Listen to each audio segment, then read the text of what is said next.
Assalamualaikum warahmatullahi wabarakatuh. Jumpa lagi bersama kami di Tia Channel.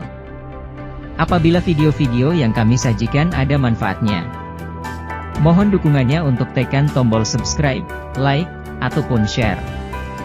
Insya Allah akan dicatat sebagai amalan kebaikan. Terima kasih. Assalamualaikum warahmatullahi wabarakatuh. Waalaikumsalam warahmatullahi wabarakatuh. Alhamdulillahirabbil alamin. Wassalatu wassalamu ala asrofil anbiya'i wal mursalin wa ala alihi wa sahbihi ajma'in. Rabbi shrah sadri wa yassir li amri wahlul 'uqdatam min lisani yafqahu qawli, amma ba'du. Di malam sebelumnya Bapak sudah menceritakan tentang kisah Nabi Yusuf yang kemudian kisahnya Nabi Yusuf ini mengajak saudara-saudaranya dan juga orang tuanya yang kemudian tinggal di negeri Mesir. Setelah tinggal di negeri Mesir, saudara-saudara Nabi Yusuf itu mempunyai keturunan. Di antaranya dari saudara Nabi Yusuf yang bernama Yahuda juga mempunyai keturunan. Kemudian Simon juga mempunyai keturunan. Terus Ruben, Lewi, dan Bunyamin dan yang lainnya itu mempunyai keturunan. Dari saudara-saudara Nabi Yusuf ini masing-masing berbeda ibu. Jadi kan jumlah saudaranya ada 11, tapi masing-masing berbeda ibu.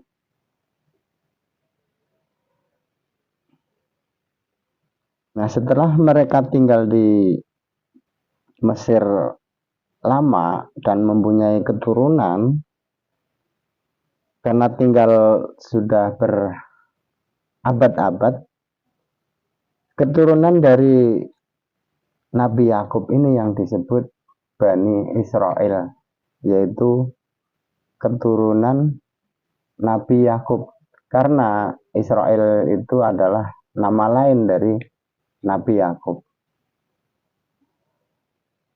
Begitu juga penguasa-penguasa di Mesir, karena udah berabad-abad, akhirnya raja-rajanya udah berganti, hingga sampai kepada Raja Ramses II, di mana Raja Ramses II ini terkenal raja yang sangat kejam. Dia mengaku Tuhan. Ketika kaumnya tidak mau menyembah raja ini, maka akan dipotong tangan dan kakinya. Nah, raja ini yang disebutnya adalah Fir'aun. Di masa Fir'aun ini kemudian kaum Bani Israel ini ditindas, yaitu dijadikan budak-budak, sehingga Allah mengutus Nabi Musa, yaitu nabi yang dari keturunan Bani Israel juga.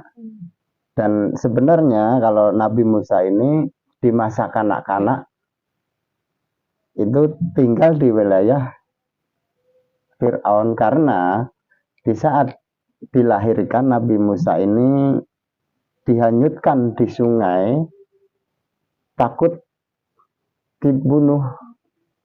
Karena pada saat itu ketika ada bayi lahir laki-laki, kemudian harus dibunuh.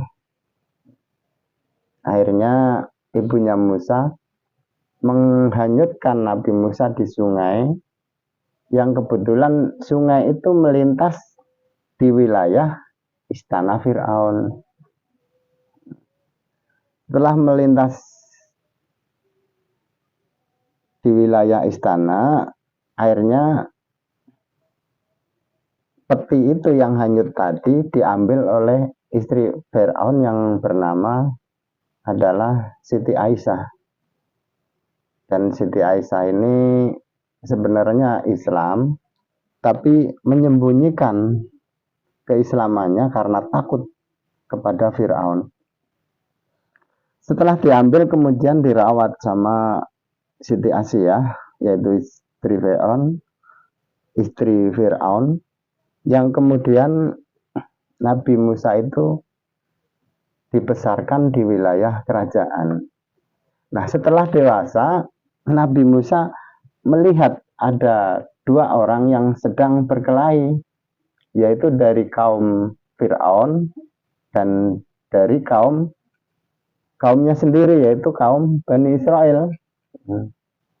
Nah, yang dari kaum Bani Israel ini meminta bantuan kepada Nabi Musa, yang kemudian akhirnya Nabi Musa memukul orang itu, dan orang itu mati.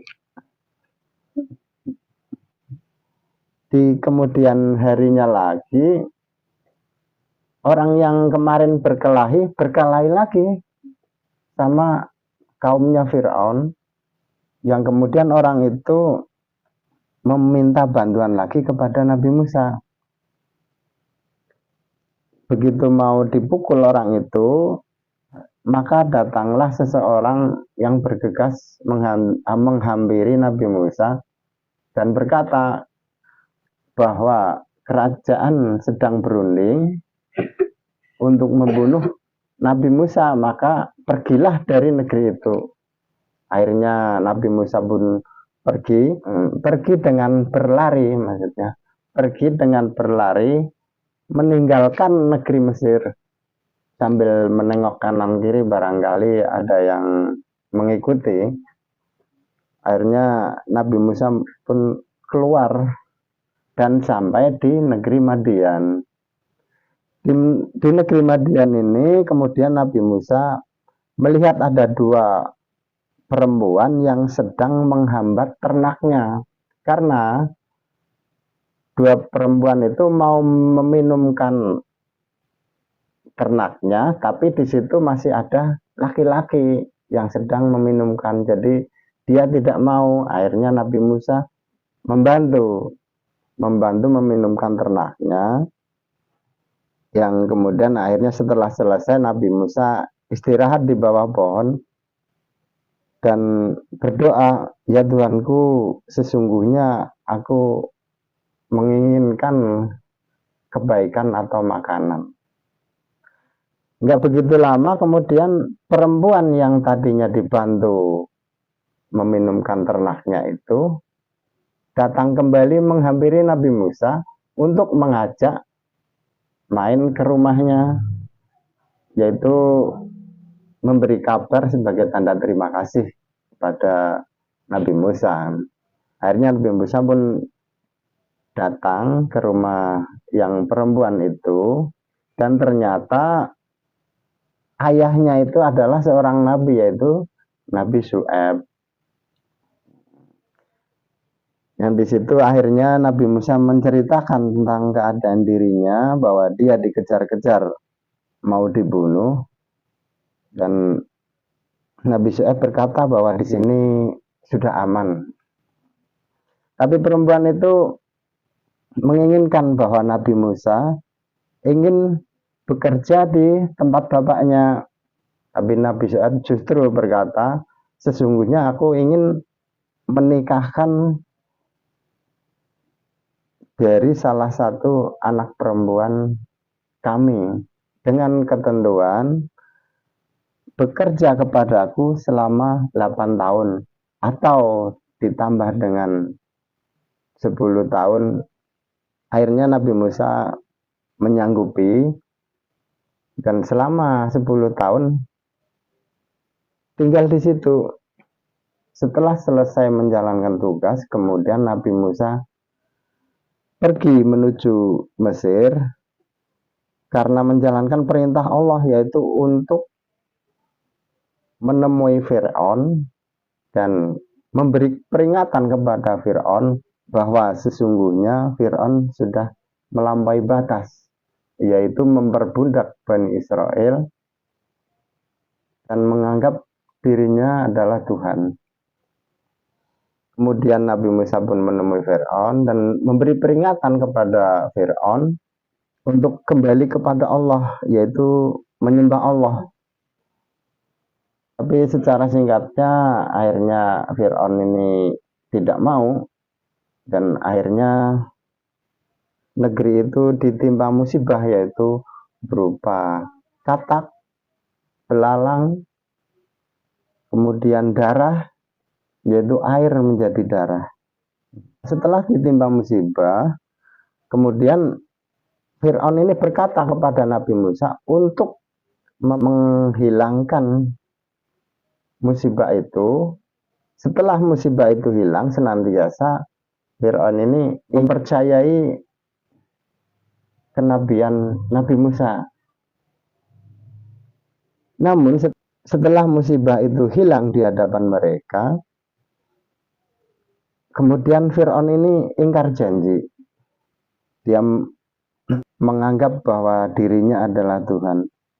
Ya, singkat ceritanya, kemudian akhirnya Nabi Musa membawa kaum Bani Israel itu di malam hari, dan kemudian di pagi harinya Raja Fir'aun ini menyusul atau mengejar. Kisah singkatnya, kemudian Nabi Musa membawa kaum Bani Israel ini pergi dari Mesir untuk menuju ke Baitul Maqdis. Tapi di pagi harinya kemudian Fir'aun mengetahui, akhirnya pasukan-pasukan Fir'aun dan Fir'aun itu mengejar Nabi Musa, sehingga mereka sempat terlihat, yang akhirnya kemudian Nabi Musa memukulkan tongkatnya sehingga laut itu berubah menjadi jalan raya. Setelah menjadi jalan raya, kemudian kaum Bani Israel ini menyeberangi laut itu, dan kemudian Fir'aun mengikuti. Dan setelah di tengah-tengah, kemudian Nabi Musa memukulkan tongkatnya kembali, sehingga laut itu menggulung jasad Fir'aun, dan akhirnya Fir'aun ini meninggal tergulung oleh ombak di laut. Kemudian Nabi Musa memerintahkan untuk kaumnya, yaitu suruh masuk ke Baitul Maqdis. Akhirnya kemudian mereka masuk dan tinggal di Baitul Maqdis. Kalau sekarang ini adalah Palestina. Setelah tinggal di Palestina, kaum Bani Israel ini mengubah-ubah kitab Taurat, yang akhirnya kaumnya terpecah belah. Nah, kaum Bani Israel ini yang disebutnya kalau sekarang adalah Israel. Dan kaum Bani Israel ini yang disebutkan di dalam Al-Quran bahwa kaum yang menimbulkan kerusakan di bumi. Dia membunuh para nabi-nabi dan lain sebagainya. Nah, mungkin ini akan dilanjut di malam berikutnya dari Bapak. Cukup sekian saja. Wallahul muwafiq ila aqwamit thoriq. Wassalamualaikum warahmatullahi wabarakatuh.